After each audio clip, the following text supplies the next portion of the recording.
afternoon, and welcome back to Let's Talk About It, all the things. I'm sorry. I don't mean to laugh. Whitney is already cracking up. We're telling jokes, and we're a little slap happy today, apparently. Gosh. Yeah. So, we ironically are going to be talking about grief today is our topic. As we're sitting here I'm laughing. Right? But I guess sometimes you have to laugh or you're going to cry. Well, I have been crying for almost 2 weeks straight, so I think laughing is now my next step. Yes. I have nothing else. So here we are. Yeah. All right. So today we have a guest. We do. And we're so excited. Very. So you don't have to listen to Whitney and I talk this time. No. Good for you guys. Give me a break. For sure. Okay. So today we have with us Jerilynn Jacobson. She is the owner of Giesken Counseling Services. They have offices in Clarkston and Grand Blanc. And I met her. So I met Jerilynn. Say hi. Hi. So I met Jerilynn, gosh, a couple years ago now, I feel like. So I decided randomly not really randomly, but I wanted to put together a suicide survivor grief support group. And twofold, I wanted to be a participant. And two, I felt like I'm not a clinician. I wanted to make sure that this was also a safe space for people.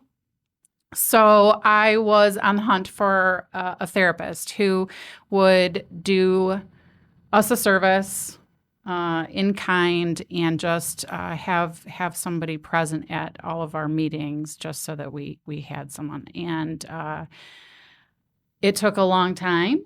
And we came to Giesken, and Jerilynn jumped on it. I mean, with both feet, didn't even hesitate. It was, yes, we totally want to do this, and we want to support you. And so now we are over a year. We're like a year and a half into this grief support group, and we have therapists that come every single meeting. And so thank you so much, Jerilynn, for that. That's kind of a little backstory as to how I met her.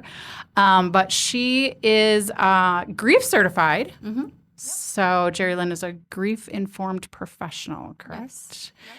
So we brought her on today because obviously who better than somebody who's grief certified and a therapist to talk to us today about grief. Grief is awkward and very stigmatized. So we thought this would be a good topic. Very much so. Yeah. Perfect time for mine. I don't know about you. Yes. But so Jerilynn. Yes. Welcome. Thank you. Tell us a little bit about yourself and Giesken and all the things. So like you said, Giesken Counseling Services, we have 2 locations, Grand Blanc and Clarkston. I started Giesken back in 2017 just as a solo practice, and then grew to a group practice in 2019. So multi-specialty, we have about 19 therapists currently.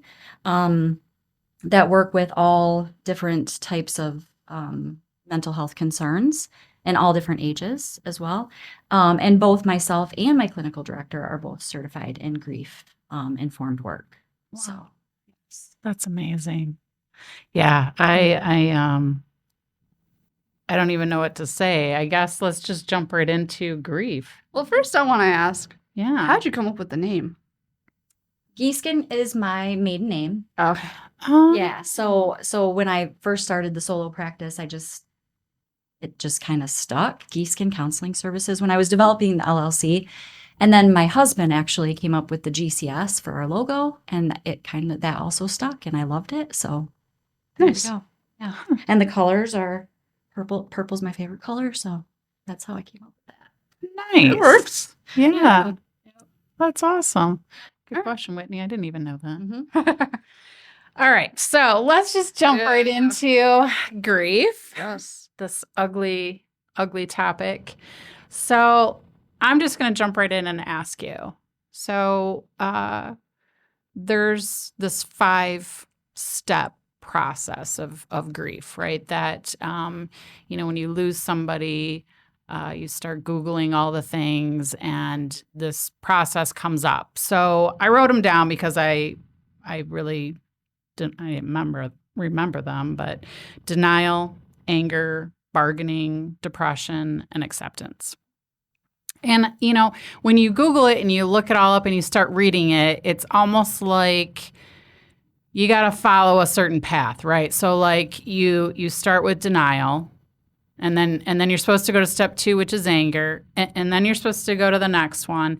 And I got to say, I didn't do, as a grieving person, I did not go through all of these steps. No. And I want to talk about them because I feel like they kind of make people feel boxed in a little bit. And I don't know what your thoughts are on that process or those 5 steps. Can you talk to us a little bit about that? Yeah, I think that the 5 stages, originally we know that they were kind of developed to be kind of geared towards terminally ill patients, and kind of what that process was of, the terminal illness process and kind of the end of life process. And so I think that now, like when I'm working with grieving clients, we tend to we can talk about the 5 stages, and we can do the psychoeducation around the 5 stages and kind of just what they are. But I think the most important thing to remember, and what we talk about with our clients, is it's not a linear path.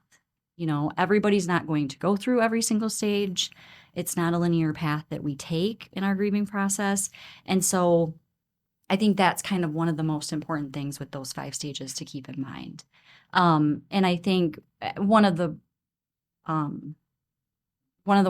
models of grief that I tend to prefer is the dual process model, which talks more about us vacillating between these like loss-oriented coping skills, or loss-oriented coping, and then restoration coping. So where we're kind of bouncing back and forth between, the loss, which we're thinking about our grieved, our lost loved one, the one that we lost. We're thinking about our grieving process. We're thinking about, our sadness in that, and things like that with the loss oriented. And then restoration oriented is more focused on, now we're developing this normal, and what is life going to be now? And So you're breaking a routine. Right. And kind of because part of, in therapy, that's part of the grief work process, is trying to figure out, now, this is not the life that I thought that I would have. Mm-hmm. Right. And it's grieving even just that loss of the life that I thought I would have had. And so now coming up with, okay, what does this look like for me? What is my role in my life? What does this new normal look like for me? And things like that. So the dual process model seems just more what most people tend to work through in their grieving process. Yes. Yeah, I love that. Yeah. That makes just so much more sense to me than trying to feel like I have to pigeonhole myself into these steps. And oh my gosh, what if I don't go through bargaining? Then Right. what? Yeah. What does that mean? Or go down that list bullet by bullet, and it can be out of order. Yeah, For sure. yeah. And I think it's just important to remember, grief is an individual process, right? So we all do it differently. Mhm. And that's really important, because so like the stages and kind of pigeonholing us into that state, that's not going to work for everybody. And we're not gonna, some people might not go through the bargaining stage, might not go through the anger stage. It just kind of depends on the person, and it depends on their own individual grieving process. And that's okay. Yeah. Certainly. Yeah. I like the way that you put that. Yeah.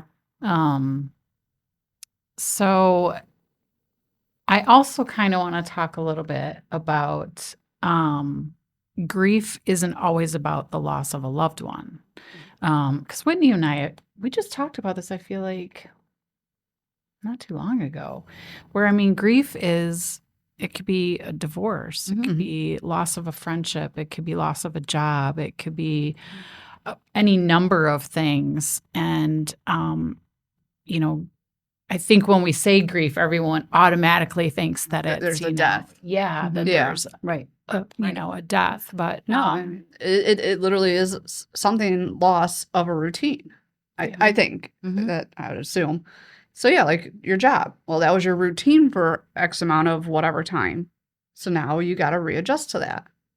Well, and a lot of us identify with our jobs, right? And it's like that's part of our identity, right? We're a mom, we're a daughter, we're a sister, we're a, I'm a social worker, right? So it's like we identify in those roles. And so then losing that is loss.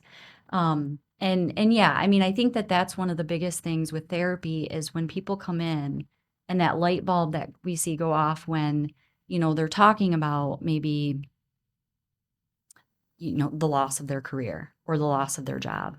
And or even retirement. And just like, so they get to retirement and it's like, maybe their spouse becomes ill or maybe they're depressed in retirement. And it's like, that's not how they saw their retirement going, right? They saw their retirement with them and their spouse being, traveling and doing all the things and being with grandkids and all of that kind of stuff. And so that life that they thought they were going to have during that process is loss, right? And I think in therapy we see that a lot with that light bulb going off where we're kind of like, I mean, I've said to many clients, yeah, you're grieving. Mhm. You're grieving that loss, and that's okay. And they don't really even we don't see it that way because it's not I'm coming in for grief counseling because I lost my, loved one. right, Right. right. I mean, do you think there's a, how do I phrase this? Timeline or healthy timeline to be in the grieving stage? Like, I mean, I think for your whole life, depending on whatever it is you lost, a family member, pet, job, whatever it may be, do you think that there's a time frame where you should be kind of out of that deep grief and just kind of now more in a balanced level of grief, if that makes sense?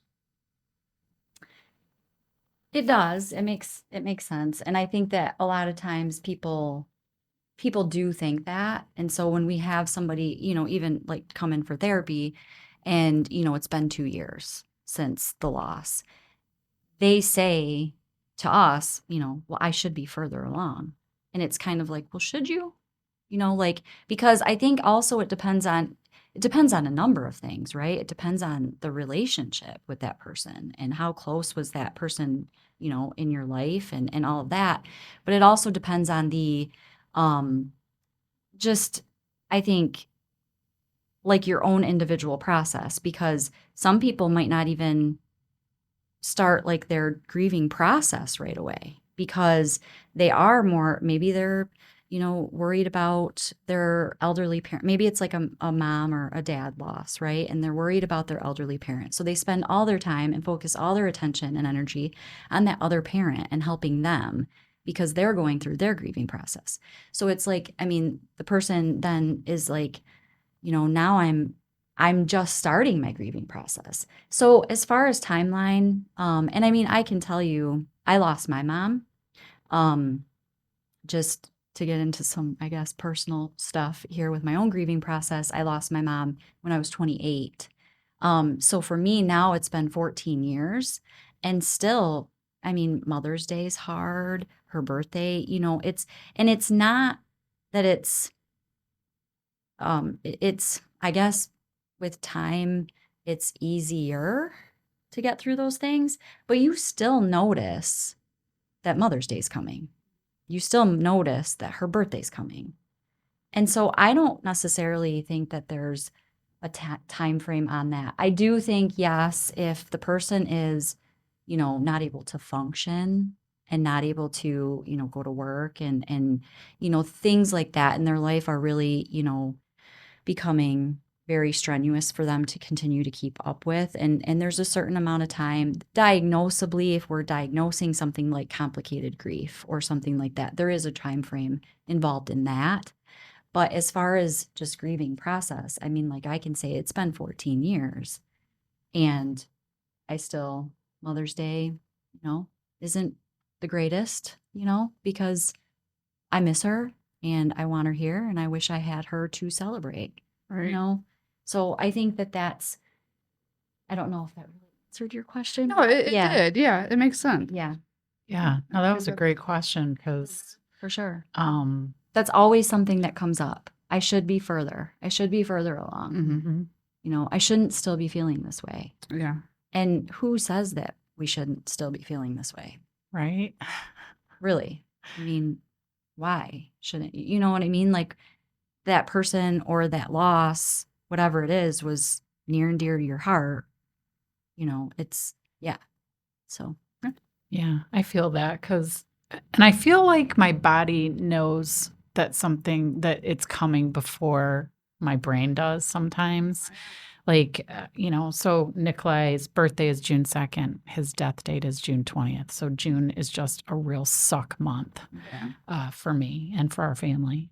I'm already starting to feel it and we're in May. Mhm. Like, I'm doing all these, presentations and different things for Mental Health Awareness Month and, telling Nikolai's story. And it's been really hard, and I mean, it'll be 5 years. And yeah, sometimes I actually say to myself, hello, like it shouldn't still be quite this hard. I mean, hard, but, sometimes it feels a little overwhelming. But yeah, who's to say, right?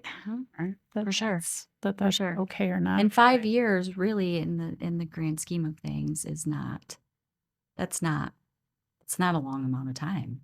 Yeah. That's, you're probably June for you is always going to be something that's just kind of not the greatest month, right? Okay.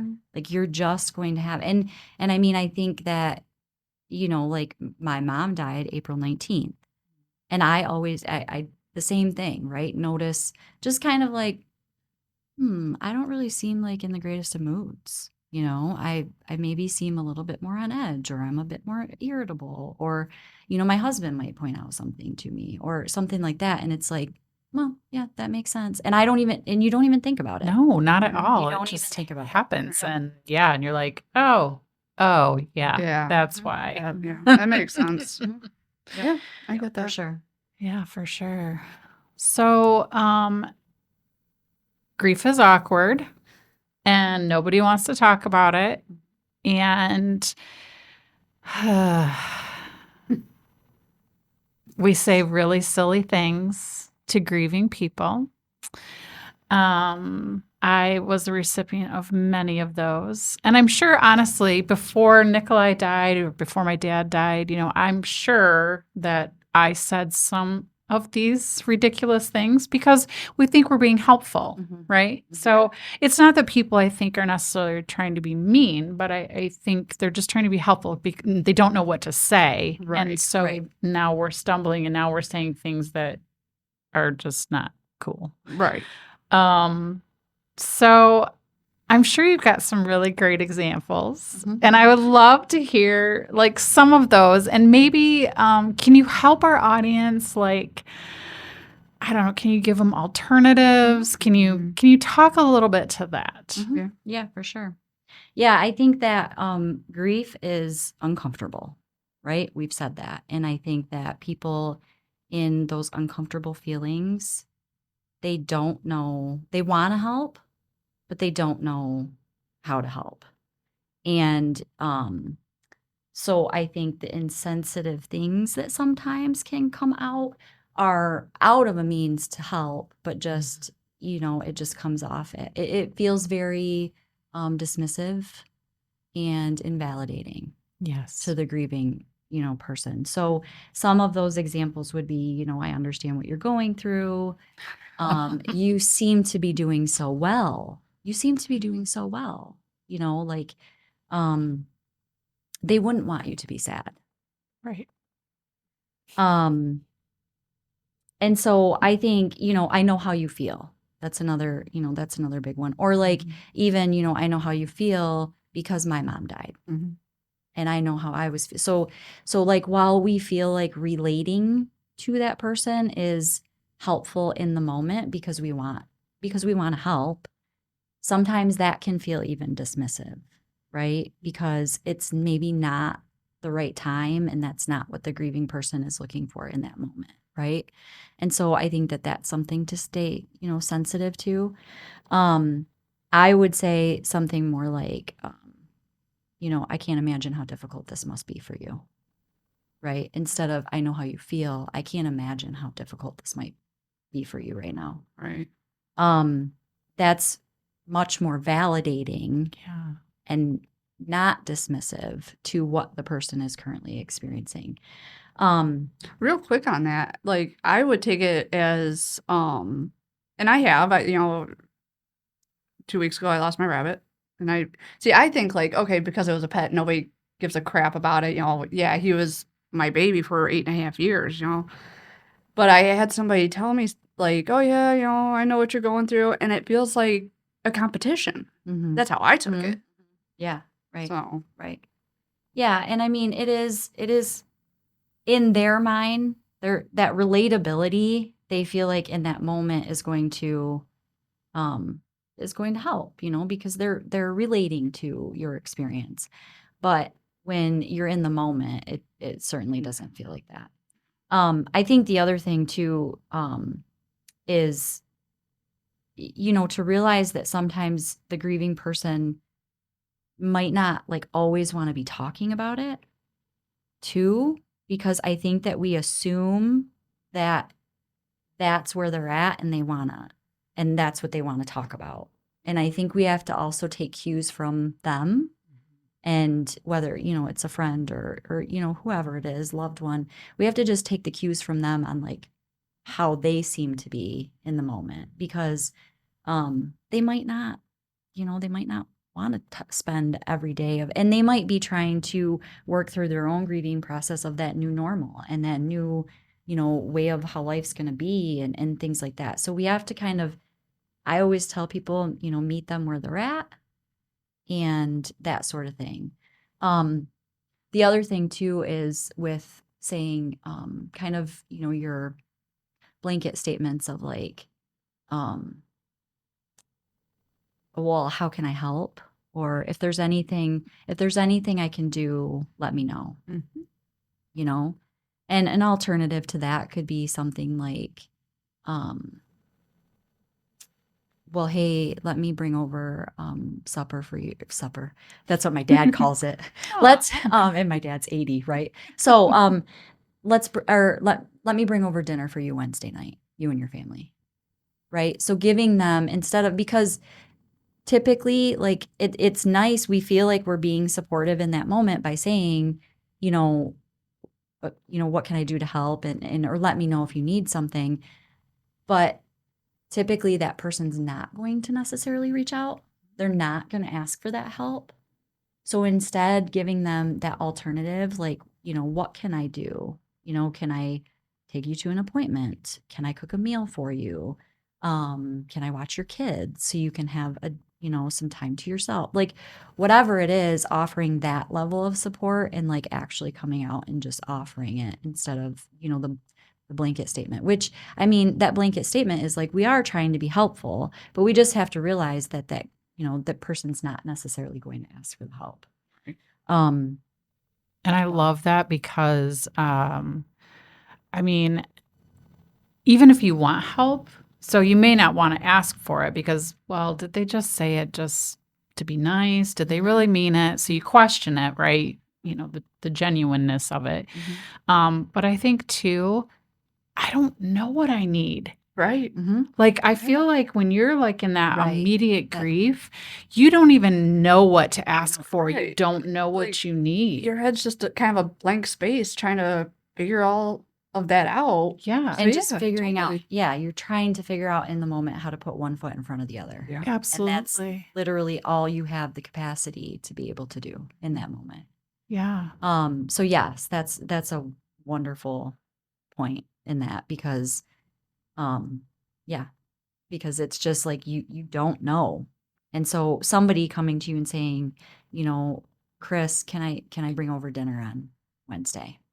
Right? Could just be like, yeah, that would be perfect. Please do that. Yeah, that would be amazing. Right. So, yeah. Yeah, I mean, I was pretty fortunate. I really didn't have to think about a lot of things. One of my very best friends, she, the night that Nikolai died, she immediately came over and took over my house and changed all the sheets on the beds and cleaned, picked up my house because she knew I was going to have company. My sister came over and went grocery shopping and Yeah. made us breakfast, and we had another friend that started a meal train for us and just, so I feel like, people do really want to be helpful. And I feel like, just jumping in and just doing things and I really didn't have to ask for anything, which was pretty amazing because I tell this story all the time and I actually wrote about it in my blog, but the day that my husband and I went to the funeral home. So you got to pick out all the things, right? And this is for your kids. So you're not expecting this. Are you cremating them or are you burying them? I don't know. Like, who plans that?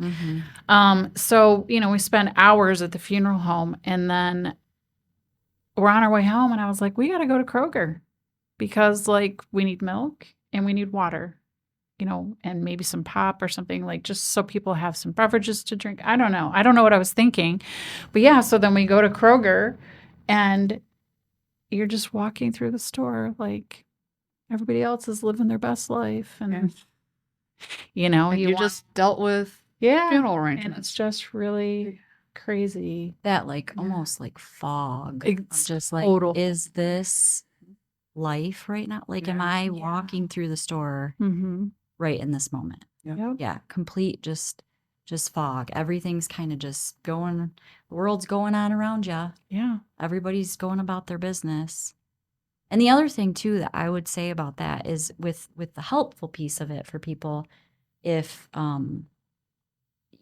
because we're wanting to give people alternatives and things, is check on them 2 months after, check on them 6 months after. You know what I mean? Continue to check on them, because that's another thing that really happens for people is, everything is like a whirlwind right after the death of a loved one or a loss, right? And so it's like everything's just a whirlwind, and then everything stops, everybody else gets back to normal, and the grieving person is still grieving.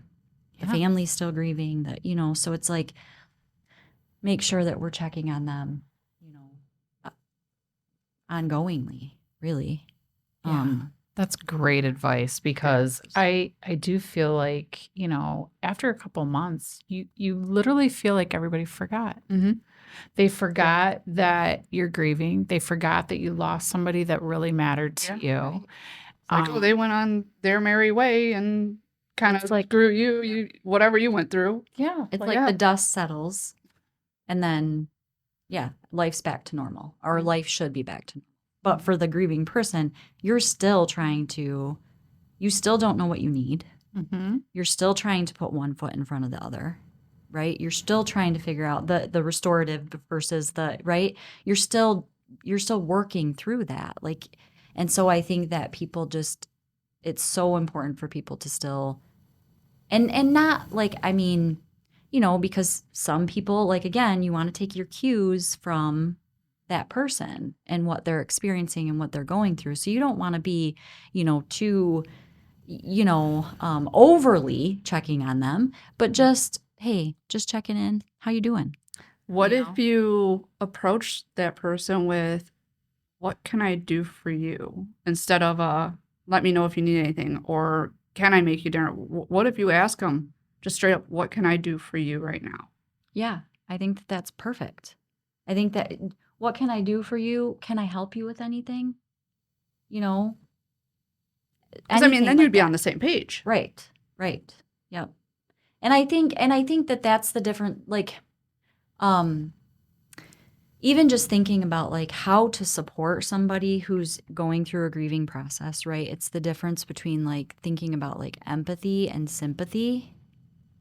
right? And empathy and putting ourselves in somebody else's shoes or that person's shoes and really thinking about like, I just want to be there for you, right? I just want you to know that I am here and what can I do to help? But I think that, that kind of like, it like fizzles out as the time goes on. And so I think that it's really important to remember too the difference between like empathy and sympathy in some of that. Because I think even just those statements of, I understand what you're going through, or the trying to relate, the relatability to it, and trying to be like, well, yeah, I remember what I went through when my mom died. Or I remember what I went through when my dog died, or something like that is like we're trying to help, but at the same time, it's not maybe what that person's needing in that moment. Right. If that makes sense. Yep, it does. Yeah. I love the difference between those two, the empathy and the sympathy. That makes perfect sense to me. Yeah, it does. So one of my least favorite comments that I received so many times, at least you have other children. Oh, God.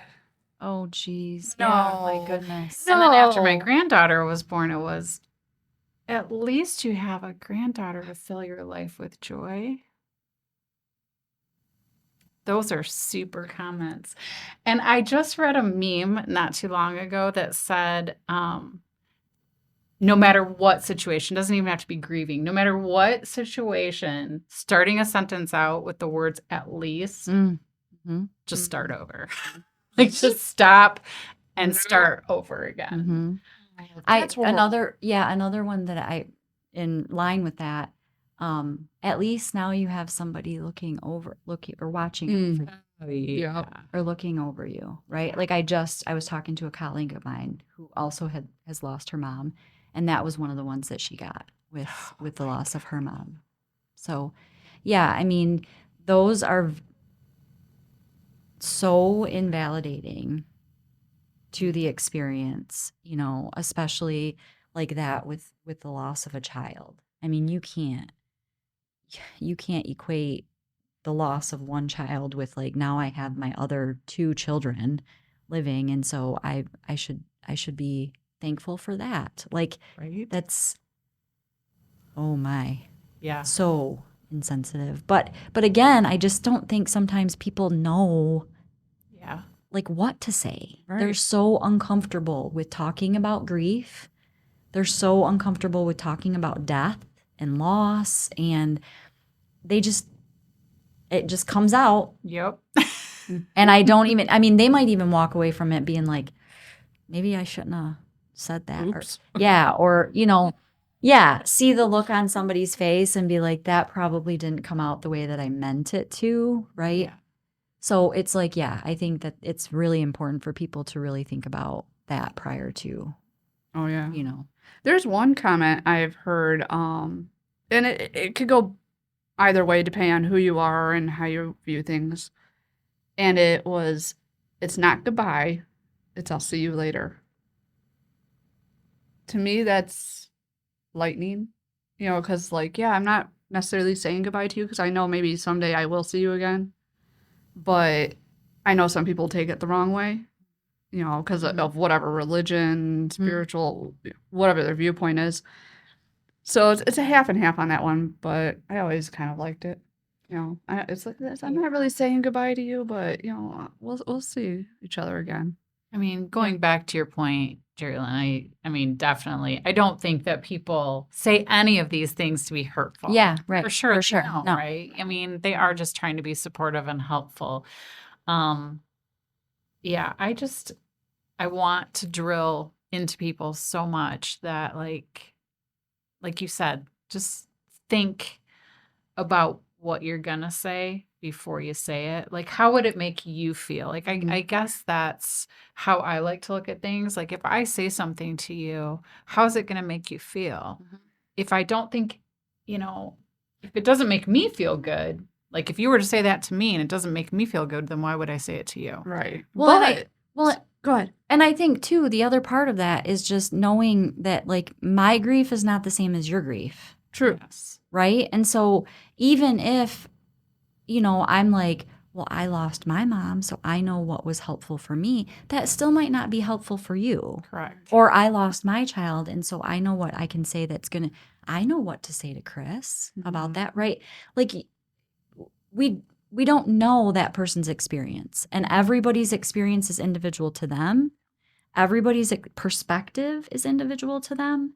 So everybody's relationship with that loved one that they lost is different to them, right? So it's like we have no idea what that person's experience is. And so just because, what was helpful for me in my grieving process with my mom doesn't necessarily mean that that's going to be helpful to you, right? Yeah. And I think that that's what we work with people on in therapy too, is just, realizing that piece of it, that it is okay to not be okay. And that, we don't have to expect ourselves. Like I say to people all the time, well, I should be further along. And I literally just say, should you? Why? Why should you be further along? Like, who says that? Who makes that rule that you should be further along? I just think that it's so important to, yes, talk about and people to realize that, my experience with grief is not the same as your experience with grief. Yeah. And I would say, if I was talking to you and, I said something to you, whatever it may be about the loss of your son, and I turn around and go, oh, dang, that may not have came out the way I was trying to say it, I'm going to turn my butt back around and say, that's probably not how I'm meant to say it. Please don't take it, maybe if it offended you in any way, I would clarify it. That's just being human. Yeah. Right? We are imperfect as humans. And so it's okay to just admit that. And it's okay to just turn around and be like, Chris, I really didn't mean that the way that came out. And I need you to know that. Mm-hmm. I hear it now, and I'm so sorry because I didn't, you know what I mean? Maybe I didn't know what to say, or whatever you want to say, but that's just being human. Yeah. And being okay with just being like raw in the moment and coming back and admitting that we didn't mean it that way. And you know what I mean? Like, that's okay. Yeah. Was that offensive? Did I offend you? Right. Acknowledge it. Yes. Avoid it. Yes. Because that goes a long way for that person too, right? It goes a long way rather than, walking away from that experience like, man, Whitney just really, I can't believe she said that, right? So Yeah. There's a lot to grief that is just being human, right? And just, I think, being with that person and taking the cues from them and meeting them where they're at and using silence, sitting with them in silence, right? Allowing them to cry, allowing them to be in their feelings. I mean, when I'm working with grieving clients, and I keep going back to that because this is the work that I love to do, right? We get so far in just that silence that I'm able to provide them in some of the sessions, right? Just like sitting with them and allowing them to have that safe space to be able to just cry, to be able to just sit with that discomfort that they're feeling in the moment. And so I think even, as friends and colleagues and coworkers and anything like that, I think it's important to just make sure that we're also being there, showing up as just we're human. Mm-hmm. And I want to be here for you because, I genuinely want you to be okay. And whatever that looks like, however I can show up for you, that's what I'm going to do. Yeah, I love that so much because I feel like people feel like they have to give advice. Yes. Yeah. Solutions. Like they want to Yes. fix you, right? Yes. Like you're broken. Like you're obligated to say something. yeah. Yes. Yeah. That yeah, couldn't be more true. Right? That a lot of these things that we're talking about that can come off as very insensitive, they're not. That's why we keep saying, it's not that people are meaning to say it in that way, but it's like, yeah, we just want to fix it in the moment. What can I do to help Whitney? What can I do to help Chris? Right? Like just in the moment, trying to come up with a solution. And sometimes just sitting with them, putting your hand on their hand, putting your arm around them, and literally saying nothing is better than saying something in That's that true. moment. Absolutely. Literally might be what they need. Mhm. And you don't have to say a single word Yep. until they do. Yeah. Yeah, for sure. Yeah, I mean, even, sometimes I will get calls to sit with grieving families. And yeah, it's literally they just want to be heard. Mm-hmm. They just want to cry, they want to talk about their loss. They just want to feel, and they don't want to be fixed. They don't want you to tell them, what to do or how to get over it or any of that stuff. It's just, yeah, being human and sitting with them. Yeah. Well, and really, what can you say? You know what I mean? Right. What can you say to fix it? What can you say to help them? What can you say to help and ease that hurt and that pain that they're experiencing in that moment? In a previous life, for 8 years, I was a hospice social worker. And so I worked with families in a previous life. Makes me sound kind of old, right? But I mean, I did, and I loved hospice. It was wonderful. It was so rewarding to be with people on that journey with the loss of loved ones and terminally ill patients. But even with patients, they're also experiencing a loss, a loss of independence, a loss of, like independent, people that aren't used to having somebody have to wait on them all the time or take care of them or, do their shopping for them or, any of that. But just also sitting with the family and being there and being present. And really, as a hospice social worker, I mean, that's all I could do. 'Cause I can't take that away from them. There's no amount of talking to them that's going to help in that moment. Yeah. So it literally was just sitting and being present. And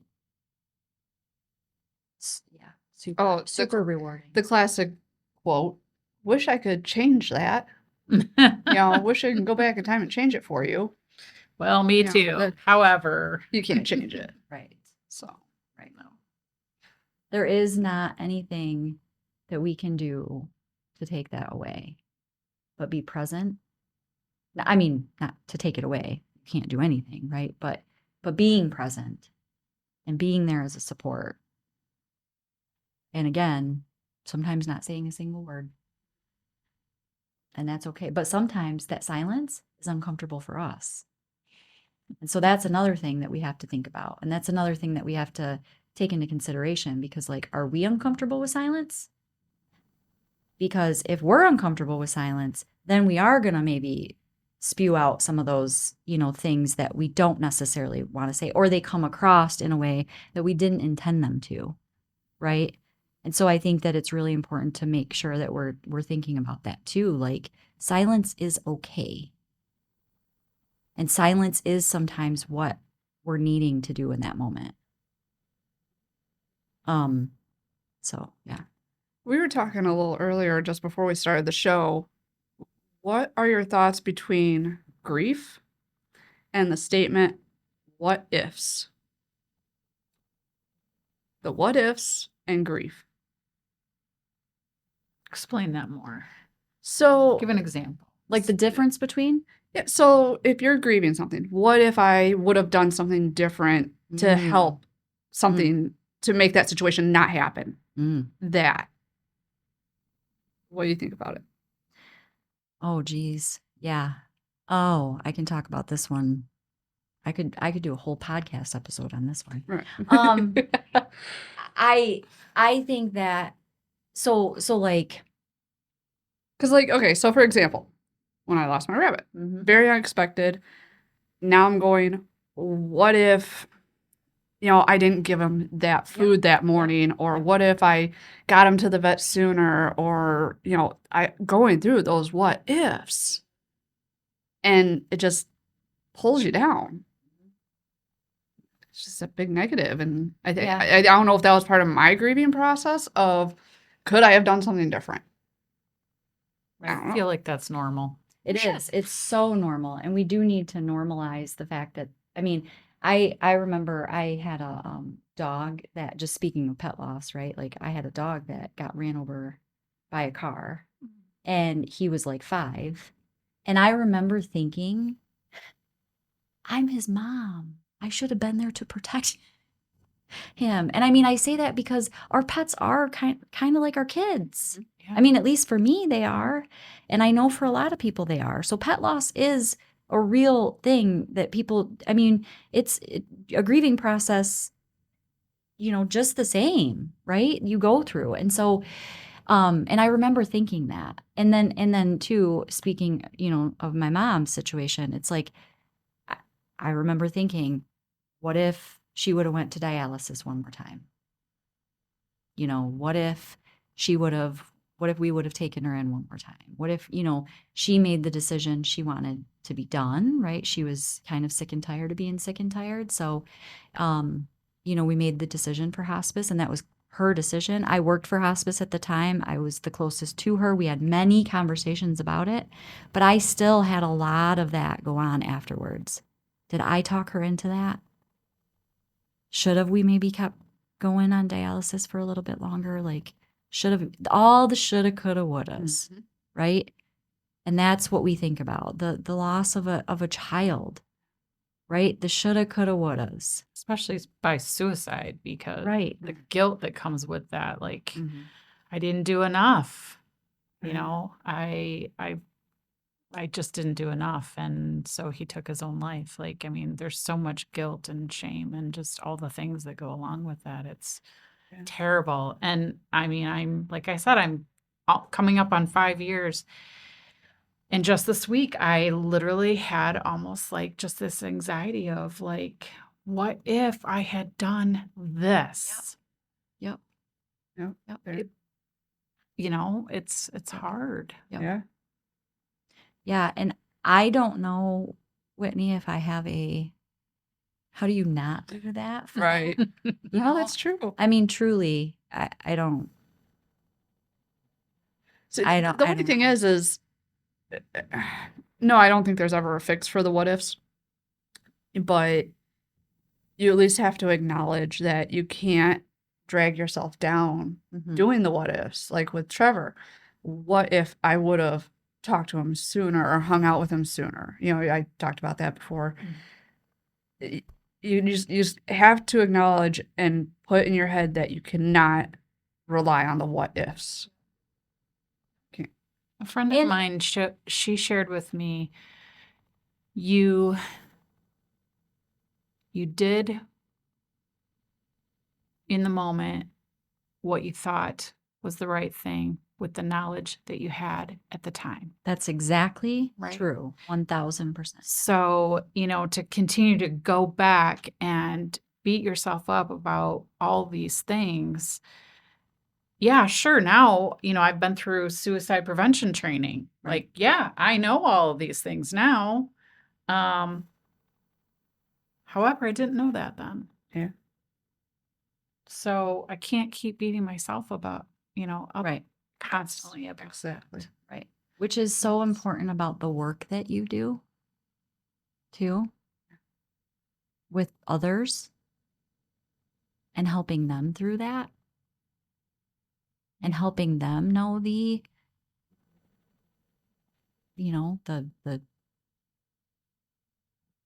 I don't even know what you want to call them, but just helping them to have the knowledge, Yeah.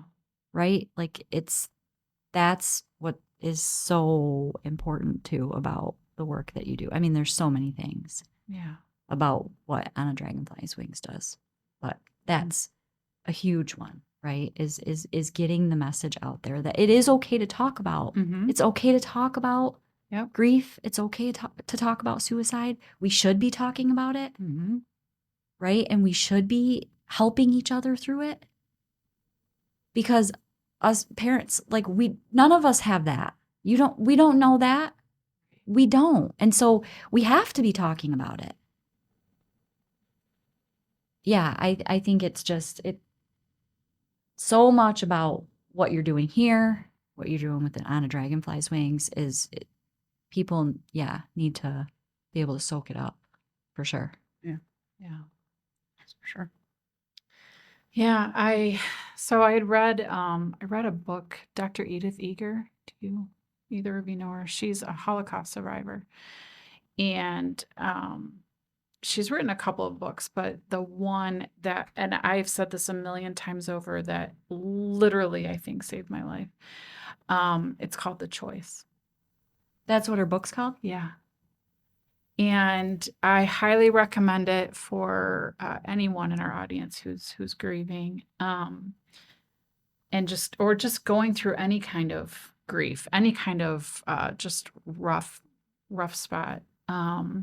She really talks about the choices that we make and that we choose certain things. And for her, she made the choice to keep going, to be joyful, to be grateful for the things. Right. You know, here she is being starved and tortured in a concentration camp every single day. And yet she was able to be grateful and find joy in just the littlest of things. But it was her specifically making a choice. And it was really after that book, after I read that book, that in that book she talks about how we all make choices. And it was kind of in that moment that I realized, Nikolai made this choice, I did not. Right. So Right. and so I had to kind of put it back on him. It's not on me. And then how am I going to move forward? Right. So choose joy became my mantra, and it's all over my office, at home. It's everywhere. I have shirts that say choose joy, because literally that was how I had to move Right. through things, is relearning, I guess, how to be grateful for the little things in the moment and looking for the joyful pieces. And I think that has helped me. I'm not saying I don't still do the coulda, woulda, shoulda. Like I just said, I just went through this last week where I just had this serious moment of, oh my gosh, if I had just done this. So I'm not saying it makes it go away. Right. But I do want to speak to that, because I feel like, we have to make a choice to move through some of that. Like we can't keep thinking about all those things, because that will just bury you. We can, but that's also a choice, Yes. right? Yes. And it will destroy you. Yeah. It literally will destroy you. Yeah. And destroy any amount of joy you could find, any amount of new normal that you could create for yourself, right? I mean, that's so for sure. So I highly recommend that book. Yes. Look that up. I want to read it, but yes, I'm going to. I wrote it down. Whitney, do you have other questions for Jerilynn? Oh, So we've covered so much already. We were again. So we had to like record our Our pre-session. our pre-podcast. Yeah. We have good conversation. and we were talking about it, and we turned it into a whole nother podcast later on. But grief and anxiety, and I was asking him, like, how do you bring anxiety down? Because It's like all my muscles are tight and I don't know what to do. It's like I feel like I went through all my steps. I actually just told you last night for the first time, I actually wrote down my last 2 weeks of crap just to try and get my anxiety down because I didn't know what else to do. And yes, it kind of worked.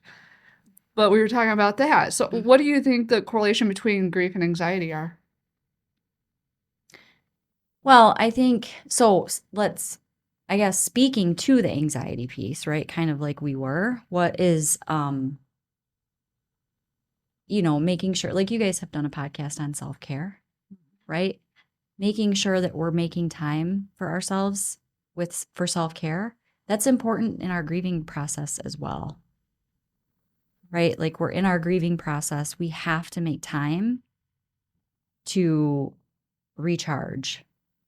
We have to make time to take time for ourselves if that's what we need, in whatever way that is, whether it's journaling, whether it's going for a walk, whether it's being in nature, whether it's, going and having a talk with a close friend, right? Like I think that anxiety and grief definitely kind of go hand in hand because during our grieving process, we have so much anxiety sometimes, right?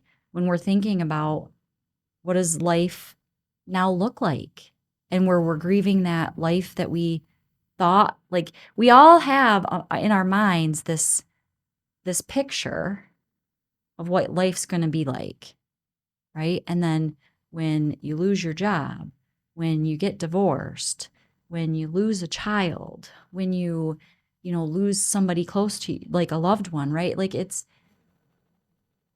the life that you thought you were going to have is no longer. And that can create a huge amount of anxiety. So I think, self-care, reframing, we can do some reframing for that. Self-talk is very important, where I don't think that I have an answer, like I said earlier, right? I don't think that I have an answer for like how to get rid of the shoulda, coulda, wouldas. But part of that, like Chris was saying, her friend saying to her, you did what you could at the time with the information you had, right? That's a way to reframe that for yourself to help with, doesn't take it away. You're still going to think the shoulda, coulda, wouldas. You're going to still have some of the guilt, but to help alleviate some of that, right? Like with your bunny, right? Thinking about what if I would have just done this, right? Well, in the moment, you didn't know what was going to happen was going to happen. Right. Yeah. You didn't have that information. So you did for your bunny what you thought in the moment you needed to. Yeah. And so I think it's important for us with anxiety and with grief, but like when we're talking about those two going hand in hand is just that cognitive reframing and that self-talk that we're doing with ourselves. Because if we stay focused, we can choose to stay focused on the what ifs, but we can also choose to make sure that we're reframing those for ourselves. And then the other thing I want to say about that too is giving ourselves grace. Yes. Right? Like we have to allow ourselves some grace, because if we don't, that alone is going to drive us, down a path that is not a good path. We just have to allow ourselves some grace because we are human. Mm-hmm. We can't see into the future. We don't know. We do the best we have in the moment with the information we have. And that is what we're doing. And I think that's so important to just remember. I have to allow myself some grace.